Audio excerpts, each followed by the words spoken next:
Do you want more success, more growth, more results? Then it's time for the Boundless Success Accelerator from the Modern Observer Group. This isn't your average coaching program. It's where top performers come to dominate.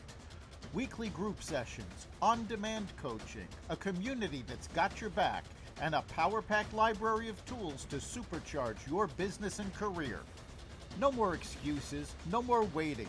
Get in, level up, and start building the life you've been dreaming about. Visit us at modernobserver.com/boundlesssuccess to join today. Let's get you to the next level.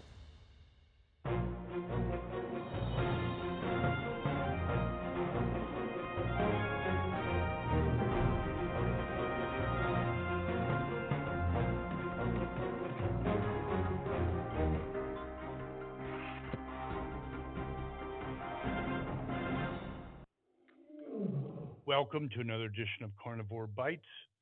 I'm your host, Jeff Sherman, along with Dr. Eric Lopkin. And Dr. Lopkin, you ever hear the old adage, all things else are irrelevant? Kind of somewhat applies. India and Pakistan, I think Pakistan had a terrorist attack against India first, and India's retaliated in a massive fashion, missile attack. And just to put some context on it, looking into it, like I think time flies, 15 years ago, it was under George W. They were almost in a conflict, and Rumsfeld went to both of them and showed them pictures of what would happen if they went nuclear. And at the time, being a self-serving person that I am, I said, I don't give a shit. Not my problem. And then doing further research, Dr. Lopkin, I found out that 1/3 of the world potentially would expire due to famine if they did go nuclear, because both of them will have over 100 nuclear weapons. Your thoughts? And by the way, a hatred that is unrivaled, except maybe in the Middle East. They despise each other. They hate each other. Yes, this Your isn't thoughts? this is an ancient battle. They've been at each other's throats for, well, certainly decades, but I think technically centuries. Well, let me They put in a little bit of historical context. In fact, when India got its independence from Great Britain back after World War II, they basically were one country. There was no such a thing as India or Pakistan and Bangladesh, but they had such heated, and heated, basically minimizing it. It was a bloodbath, and they had to separate them. So it's pretty Yes, bad. Go ahead. Sorry. yes, it's and again, the conflicts between the peoples, if not the governments, have been going back for centuries. It Yes, is I agree with that absolutely too. Yes. ridiculous. Um, yeah, basically, in a nutshell, what happened was there was a terrorist attack in Kashmir, which is disputed territory. Mm-hmm. The attack was against India. India has said, Pakistan has denied any involvement. India has said they've tracked down who was responsible, and the folks that claim to be responsible are actually have ties to Pakistan militias. So India did a counterstrike yesterday and took out terrorist infrastructure. Now, they were very careful not to target any Pakistani military, but unfortunately, it does look like civilians were killed. Mm-hmm. Pakistan responded by shooting down Indian fighter jets. And now India is actually trying to de escalate because they are actually smart enough to know if this goes nuclear, it's bye bye, Yeah, and something else about I agree very little with Barack Obama, but one thing I do agree with him on was that he told Trump the thing that keeps him up at night is the nuclear Pakistan, because people don't really understand this or realize it. Pakistan is pretty close to a failed state with nuclear weapons. Just want to put that on you, Dr. Lopkin. Yeah, it's almost it's hanging on to a semblance of a government. Well, Remember, Osama bin Laden hid out in Pakistan for years, and Pakistan actually kept us from going in to find him. The Pakistani government has terrorist ties. They have for God knows how long. This is not a stable part of the world. No, The fact that no. they have nukes, the fact that either one of these countries has Well, no, no. nukes Yeah, I is have to say India is a terrifying. lot more. India, yeah, it's definitely terrifying, but India is exponentially more stable. India is at least part of the world community. Yes. Pakistan, I'm not. I wouldn't give it that nod. Yeah, in India, for the most part, is part of the global community. They do business all over the world. But by the same token, where Pakistan has deep ties to terrorists, India has deep ties to Russia. At this point in time, I don't know that that's better. Yeah, wait, oh, let me be clear. You are correct, Doctor. It's not good any way you look at it, but I Right. would say in terms of the level of danger, both of them having nuclear. And the other thing is, I hate to be so blunt, but life.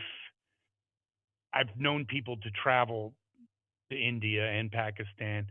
Life does not have the same value as it does in the West. That's another issue as well. So I don't think it's going to escalate, but it's just one more hot area, but I think area that might have some promise. We'll start with Ukraine. Trump signed the mineral deal, and also it looks like hinting that there might be another participant in the Abraham Accords, and it's appearing, not definite, appearing that it could be Saudi Arabia. Many geopolitical experts think that if that does happen, Iran is further in the box. Your thoughts, Doctor? Yeah. Well, starting with Ukraine, the mineral deal is key because Mm-hmm. the rare earth minerals that are in Ukraine, as well as several other areas, they are crucial for building batteries, building electric cars, all of our infrastructure. We require these minerals. The fact that we now have a deal with Ukraine should put Putin off because Mm-hmm. let's face it, we're not going to send companies to mine there without protecting them. So that's sending a message to Putin that, look, you're going to have to come to the table for real because we are going to be working there. And if you bomb anywhere near us, we will respond. Agreed. And yes, many, yes, that and even beyond that. But I think it sends many signals, and it's a stroke of genius. Is again playing 3D checkers versus, I mean, 3D chess versus checkers. And also, what do you think of the potential for the Abraham Accords being heightened and added to with Saudi Arabia?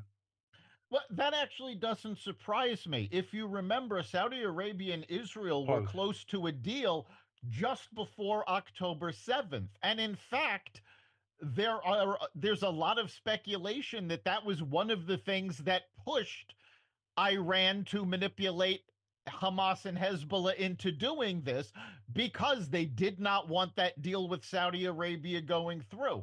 Yes, it does further minimize Iran. And, if the deal had gone through prior to October 7th, it would have been a big deal. Now, it is pivotable, it is game changing because back then, even with the Saudi Arabian Israel deal, Biden was still funneling money to Iran. Trump has cut off all of that money. He's talked numerous times about blocking them from the world economy.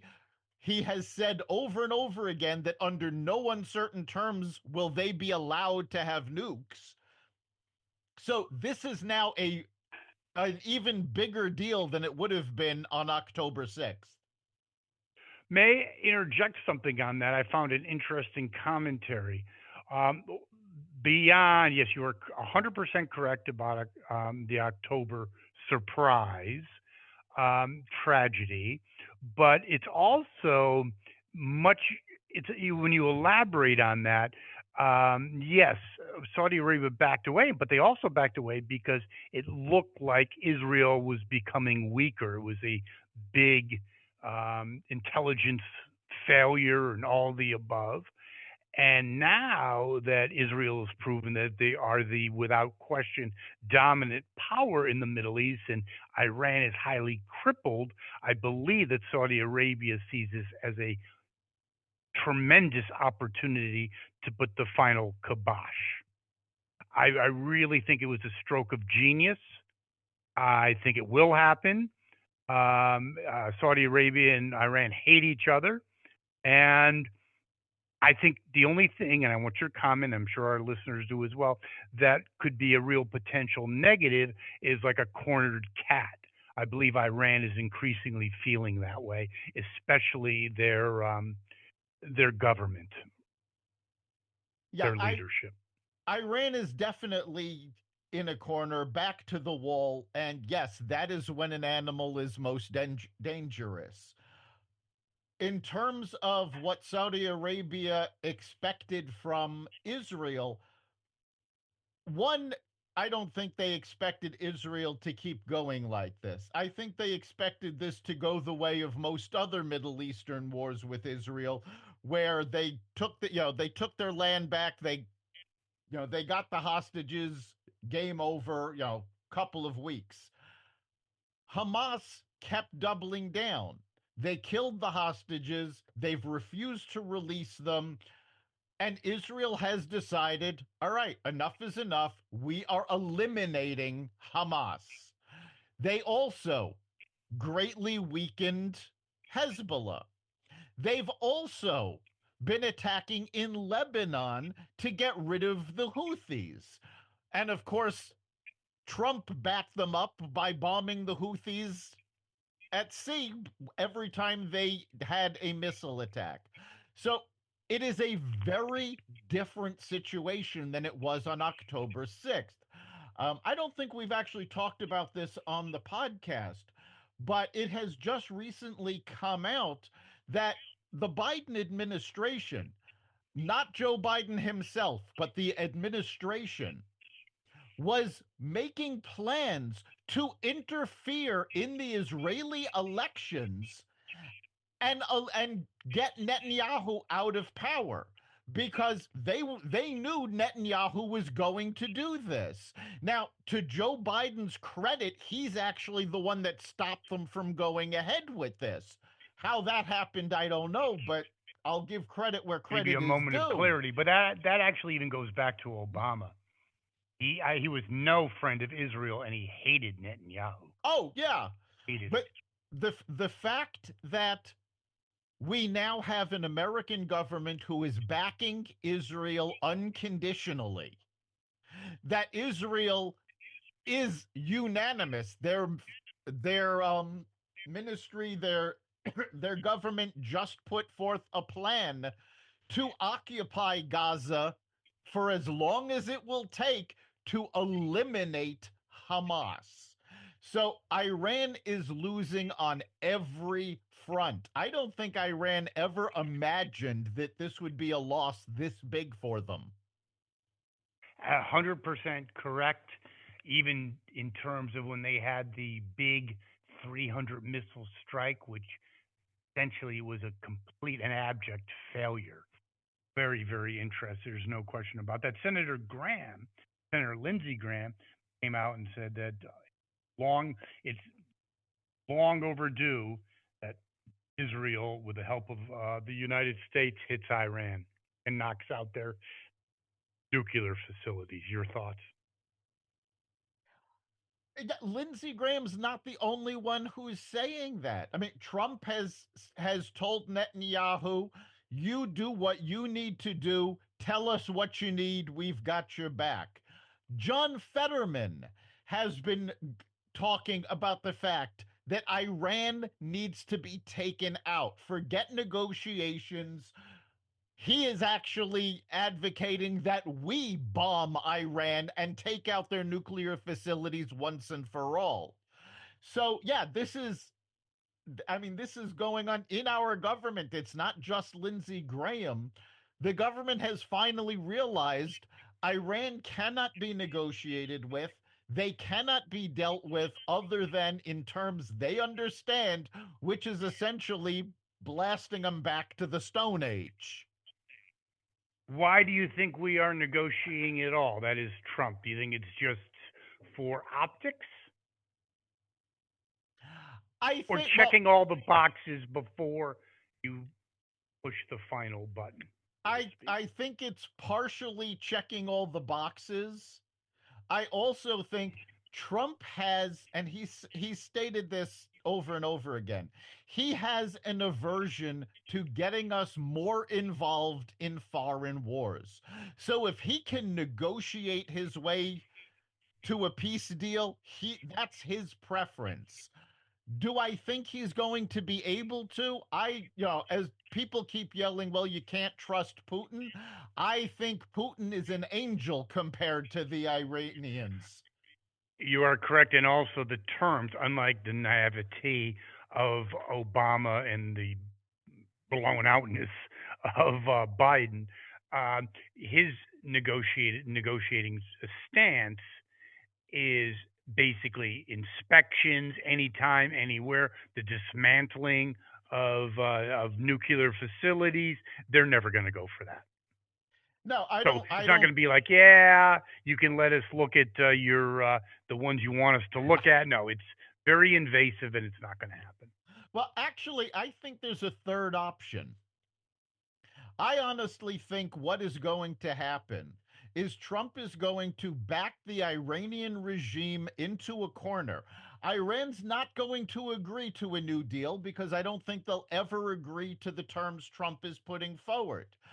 But Trump is going to keep putting pressure on them more and more. And unlike Obama and Biden, Iran's already seen that we have no problem bombing their proxies and taking out their proxies. So that's Hmm. going to put more pressure on them. I think ultimately the pressure is going to break, and we're not going to take out the Iranian regime. The Iranian people will. That's actually very interesting because Netanyahu is giving a talk, and he does a lot of posting and messaging to Iran. He, in spite of what the repercussions could be, and I know this sounds crazy, he gets a lot of positive feedback from Iranians. Yes, when Israel struck Iran after Iran's missile attack, there was graffiti all over Iran from the people that in Arabic said, take them out, we have your back. And it was a message to Netanyahu. And I think it was registered. How do you like that? Both in America and in Israel. I think that because the Iranian people used to be a secular country, very advanced, very pro-Western.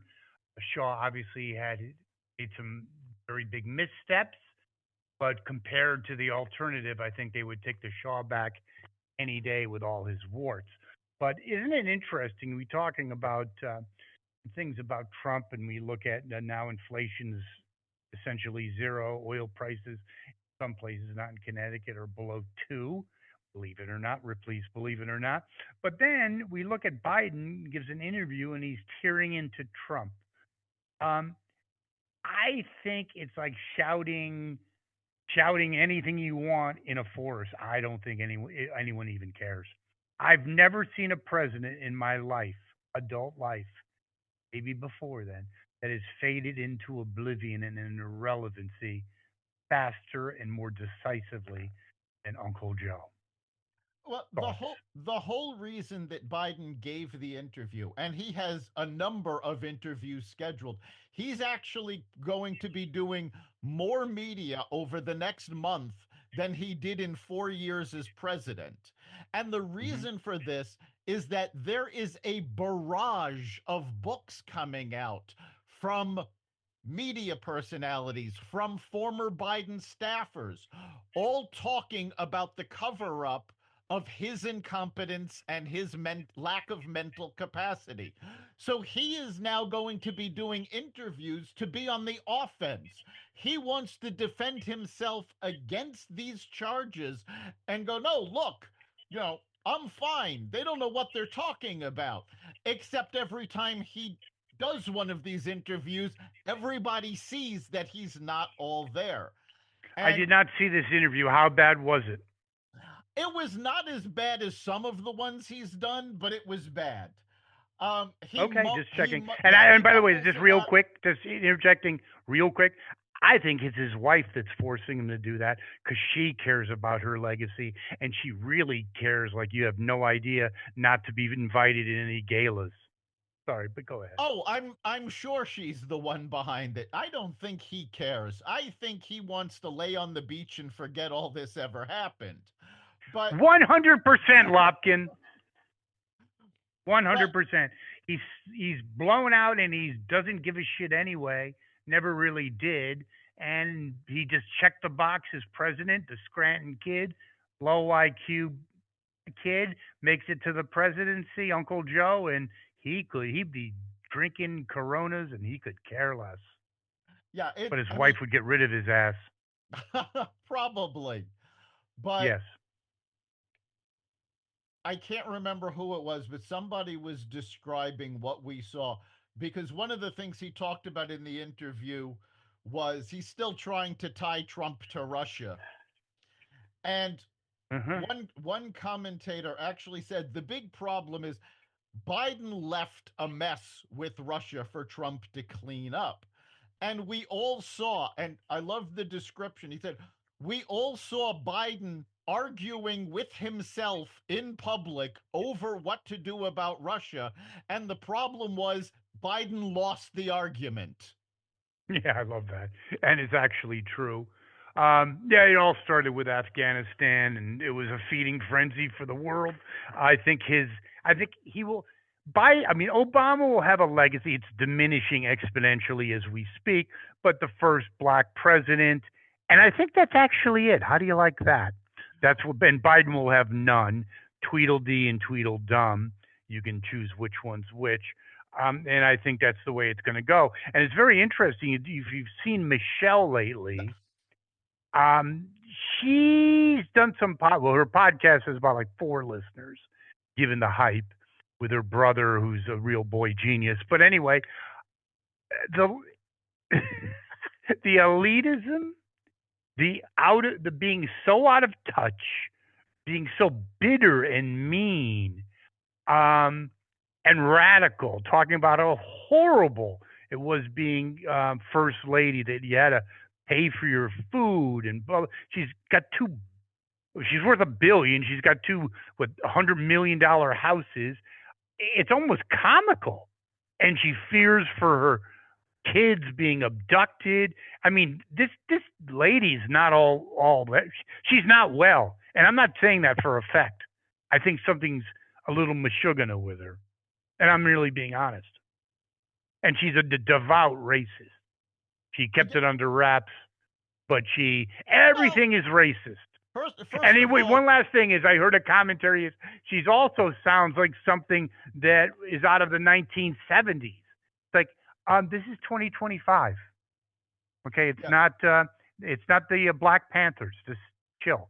yeah. First Go of ahead. all, she never kept it under wraps. Remember, af- in Obama's first term, she made the comments. This was the first time she was ever proud of America.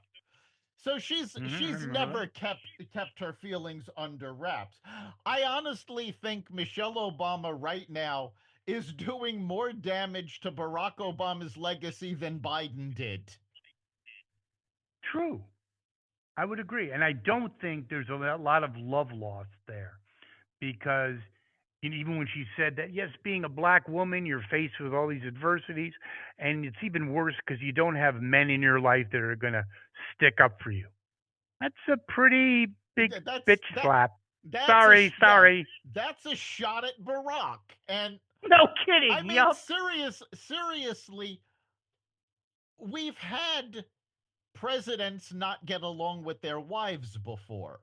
I mean, look at Bill and Hillary. Mhm. We've never seen them take it out in public like this. Oh, It, wait, it wait. I like when you say no, no. I like when you said because when you go public, you don't give a shit. I think it sounds yes, minor, but it's big. When you keep it behind closed doors, you have a psychology that maybe we can work this out and you care what other people think. When you go public, you don't give a shit on both areas, what about the marriage and about what people think. yeah, I think Because even they're more not than that. nuances, they're pretty direct. Oh yeah, her attacks against Barack are not nuanced, but like take Hillary. I don't think she gives a damn about Bill. I think the reason that they kept it private was because Hillary didn't want it interfering in her political career. Yes. Michelle has, well, she stated she doesn't want a political career, but quite frankly, America doesn't want her to have a political Well, career. no, no, Dr. Lockland, that was great. That's why you're the doctor. I think either by design or just by coincidence, she blew up that bridge.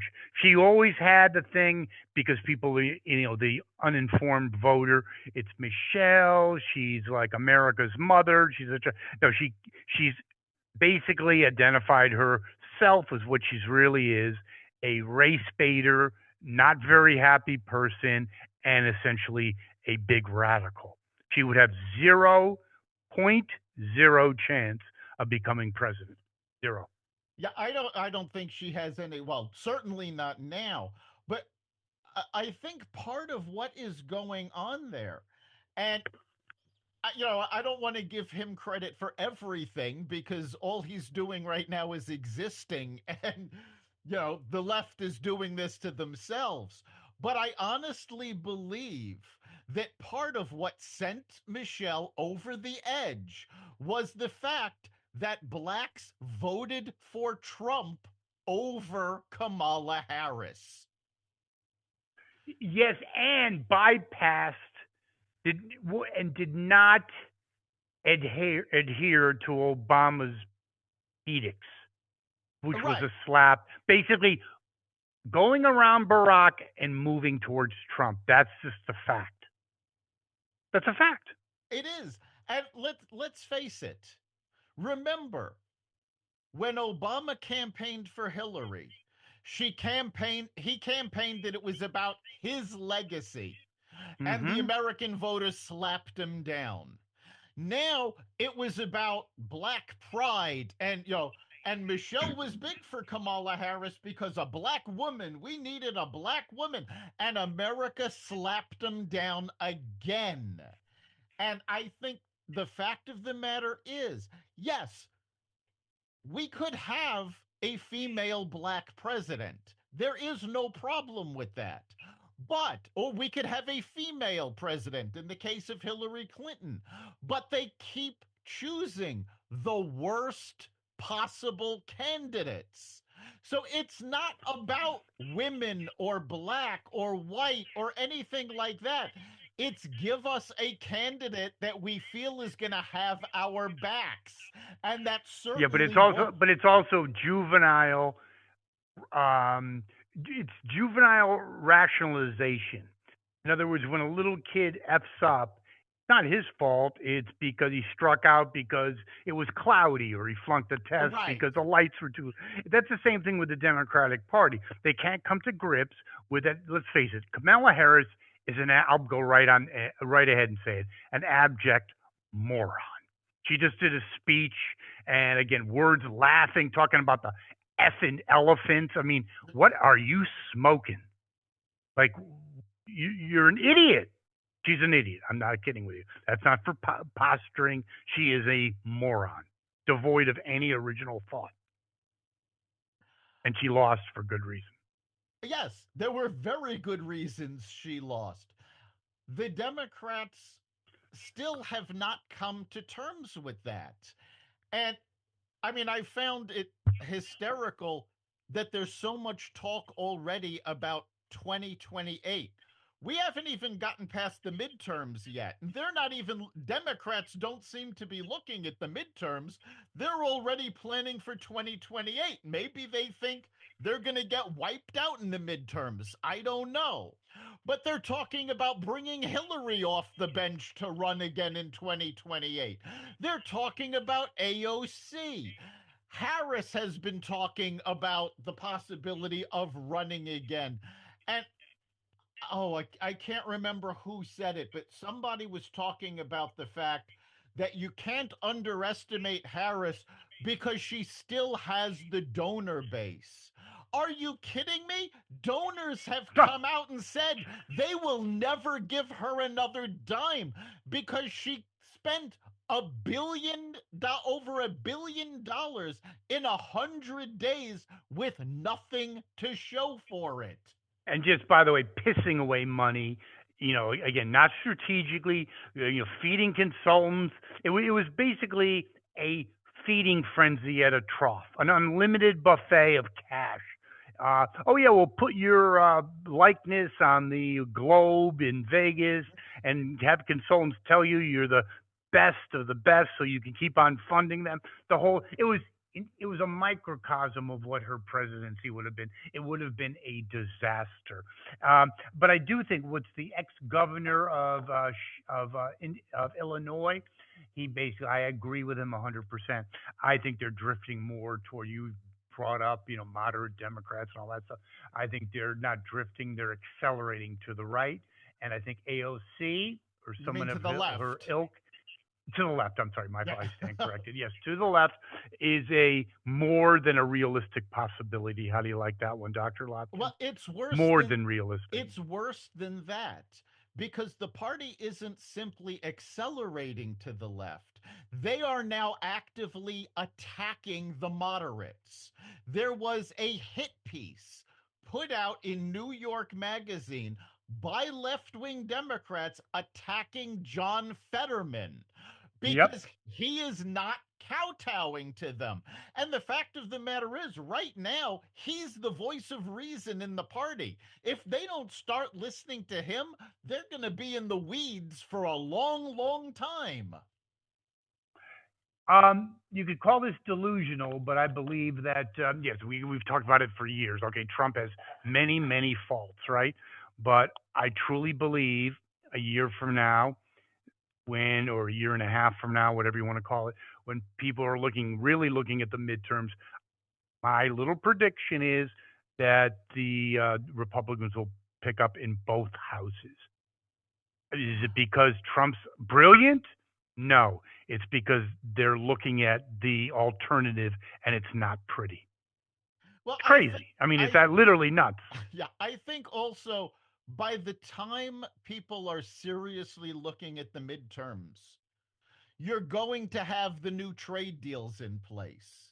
That's what I'm saying. Yes. You're going to have gas prices dropping even more because the energy infrastructure that he started to put in through executive orders will have started to take shape because these things do take time. You're Mm-hmm. going to see inflation lower. So It already is lower. I'm saying lower than even now. Okay.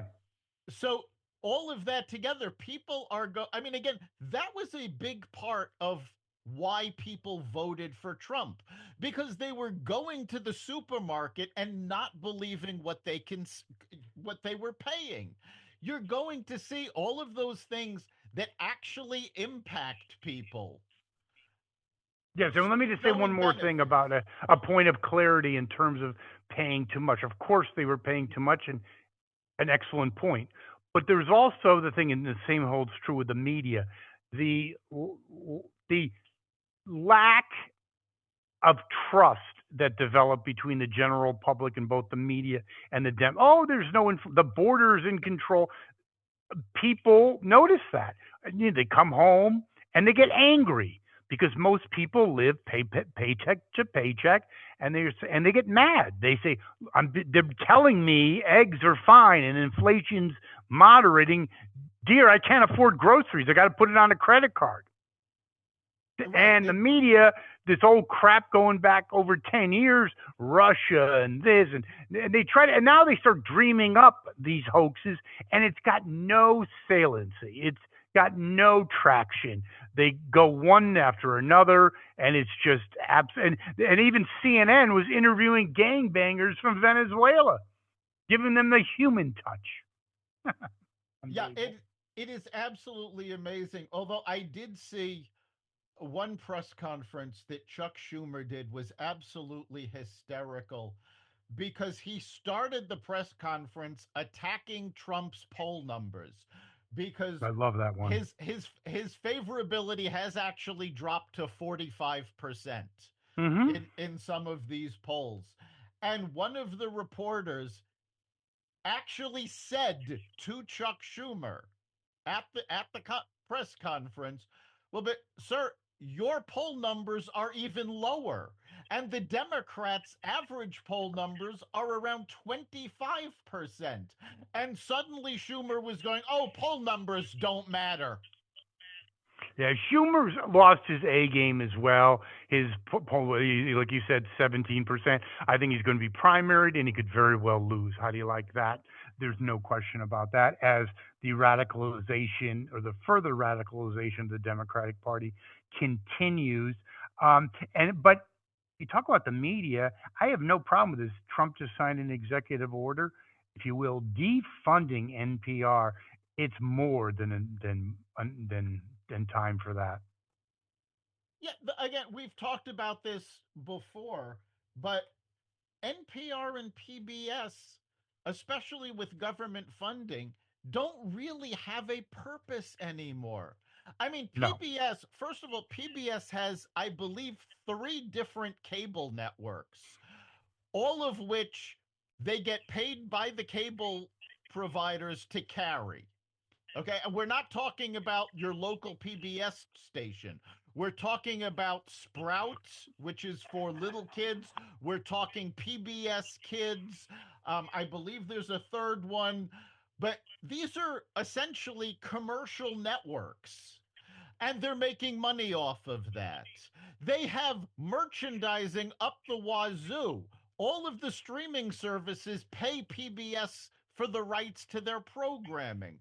So they are bringing in more than enough money that if they weren't run ass backwards, they wouldn't even need the government funding. It wouldn't make a difference. Now, they and don't need the government fund. They don't need the government funding. They're a apparatchik of the democratic liberal establishment. They are not news. They have well worn out their initial 30 years ago. You could listen to NPR. You actually get some. I remember the News Hour with yeah, McNair, I believe his name was. The McNeil Lehrer report. Yeah, Yes. totally on board. I thought it was excellent. Now they'd be run out of town in that whack job network. And by the way, they should cut the funding because then it would just mean that more libs and radicals would buy more of their tote bags because that's their badge of. That's how you identify your fellow liberal psychotics, by the NPR tote bag. If that went away, their universe might implode. Yeah, it again, there's no real need for them. All of the educational programming that they used to tout, well, guess what? We've got the Discovery Channel, we've got the Science Channel, we've got, well, I can't even say the Learning Channel anymore because that's not learning, but they've No, gone that has all nothing to do with them. reality. But But there are, the case in point is that they don't serve a purpose. They used to have even interesting, fun shows like Card Talk. Wait, wait, don't tell me. Now it's always an agenda. They are, and also even if you look at the hearings in Congress, their so-called leadership, total smug, elitist, liberal, Ivy League crackpots that need to go back to Vassar and have a sorority rally because it's overdue. Don't let the door hit you on the ass. How does that sound? And speaking of hitting you on the ass, you might get hit on the ass or other places flying, correct, Dr. Lopkin? yeah, I mean, it is absolutely ridiculous what is going on. And we're seeing, government funding is being cut right and left. Thank God, because we have been overspending, wasting money. And yes, at this point, PBS, NPR, it's, there's no need for them because you have podcasts, you've got YouTube, you've got 500 channels that you can choose from. There is no need for the government to be paying for politically biased coverage. And do you think there's a need to have NPR broadcast on your next flight?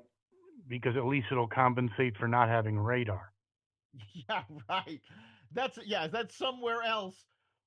We've been paying for all these things, but we haven't been paying for actual infrastructure, despite what Biden claimed with his Infrastructure Act. It did nothing. I'm sure most of our listeners have seen what has gone on over the past few days at Newark Airport. We've actually they had 90 seconds where they lost contact with all of the planes. And That's a this long is time. Yes, and this has happened apparently, according to reports, 8 previous times. Why? Because one, the infrastructure they are using is from 1975. How many people even have a phone that goes back then? Most people Well, have wait, gotten no, rid think of their about that. No, wait. That's a landlines. good concept. Think about it. What does anyone have from maybe a record of the Doobie Brothers? Like, there's nothing that Right. you have from 1975. Nothing. And Maybe yet, a radio in your kitchen that you use while you're cooking or something. I doubt it. Go ahead. and with all of that, you have life life threatening situations need to be prevented by this 1975 infrastructure. Do you think they It still use punch cards? No, they don't use punch cards. I'm kidding. They use well, it's not far off though. The system still actually Magnetic runs tape? on floppy disks. Oh, God. Yes, Nice.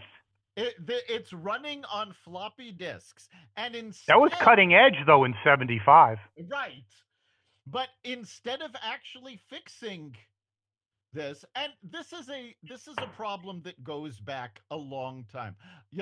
A lot of people are yelling this was the fault of the Biden administration. No, this was the fault of, I'm going to name 5 people that you can lay this at the feet of: Bill Clinton, George W. Bush, Barack Obama, Donald Trump, and Joe Biden, because none of them in their previous administrations did anything to fix this problem. The Biden administration made it worse because they halted hiring of qualified people to work as air traffic controllers because they insisted they had to hire DEI people. And their infrastructure bill did nothing. It was a Green New Deal disguised as infrastructure. And that's why I'm sorry we disagree with this. I have little to no respect for Joe Manchin. He got played like a fiddle. He Oh, signed on to it, he and was that's why he played. is Yes, left. that's Played like a yes. fiddle. That is why Joe Manchin has left the building, because there was no way he could come back from being played like a fool the way Schumer played him. Especially in West Virginia, that wasn't going to. And plus, he had no place in the Democrat. His only way was independent or Republican. He has nothing in common with the modern socialist, crazy nutcases in the Democratic Right. Party. Look But look at our how ma- list, well, go ahead. look at how many moderate Democrats over the past several years, Manchin, Cinema, there were a number of others who have either left altogether or just said, "This is it, I'm done, I'm not running for reelection." You'll see this accelerating, by the way. And I We've believe there's a already seen it sheriff. accelerating. Yes, it will continue to accelerate. And I believe the sheriff of L.A. did the old switcheroo too, because you've had enough. You've had enough. But our listeners have not had enough, have they, Dr. Lopkin? Hopefully. Hopefully not. No, they're still with us. And of course, we want to hear what they have to say. So if you're listening to this, go to the Carnivore Radio Facebook page. Let us know what you're thinking. You can also go to xvadio.com/connect. Send us a message. And of course, you can catch every episode of Carnivore Bites at the Carnivore Radio website, xvadio.com, the Apple Podcasts app, YouTube, Rumble, Spotify, iHeartRadio, Audible, Amazon Music, and other platforms that respect freedom of speech. I will see you next week, Dr. Lopkin. We'll see you then.